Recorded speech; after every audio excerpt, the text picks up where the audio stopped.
ትክክለኛው መልስ የትኛው ነው? ከአምስቱ ስንት ታገኛላችሁ? She belongs to school every day. A, go.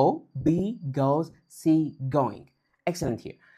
Every day የምትለዋ ምንድነው የምታሳየን? ሩትን አይደል? ሩትን በየጊዜው የምታረጉት ደጋግማችሁ የምታረጉት ነገር ደግሞ ለመግለጽ simple present tense ትጠቀማላችሁ። simple present tense ትጠቀማላችሁ። so simple present tense ሁለት አይነት ፎርሙላዎች አሉ ወይ ደግሞ ስትራክቸሮች አሉት። የመጀመሪያው subject plus verb የምንለው ሲሆን ሌላኛው ደግሞ subject plus verb s ወይም es ን የምትጨምሩበት ነው።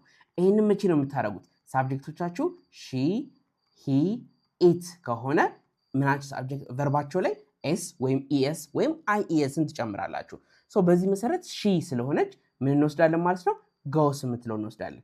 she goes to school every day እንላለን። excellent. number 2 she blank like coffee. don't, doesn't, isn't. so እዚህ ጋር ከሁለት አንዱ ነው የሚሆነው። so don't መቼ እንጠቀማለን? and doesn't ደግሞ መቼ እንጠቀማለን?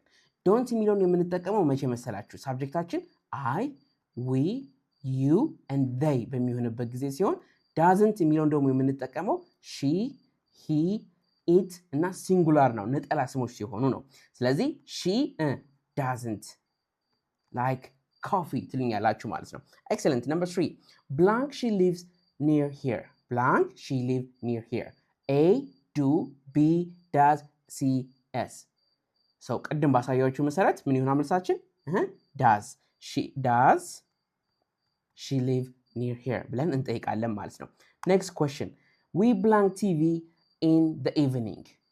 watch, watching. ቅድም አንደኛው የሰጧችሁ ስትራክቸር ምንድነው? subject plus verb ብቻ base verb የምናስቀምጥበት ማለት ነው። እሺ ስለዚህ በዚህ መሰረት ምን እናደርጋለን? we watch TV in the evening ብለን እናገራለን ማለት ነው። excellent. the last one ይህ ደግሞ ለእናንተ ነው። ኮሜንት ሴክሽን ላይ ትክክለኛው መልስ አስቀምጡልኛላችሁ። blank she work on weekends. do, does or is. which one is correct one? so ትክክለኛው መልስ እዚህ ኮሜንት ሴክሽን ላይ ተጠብቃችኋል። እንግሊዘኛ እያደመጣችሁ መናገር የሚያቅታችሁ ከሆነ መፍትሄ አምተንላችኋል። የስፒኪንግ ኮርስ ለሶስት ወር የተዘጋጀ የስፒኪንግ ኮርስ አለ። እሱን ጆይን አድርጋችሁ እንግሊዘኛችሁን አንድ ስቴፕ ከፍ ማድረግ ትችላላችሁ ማለት ነው።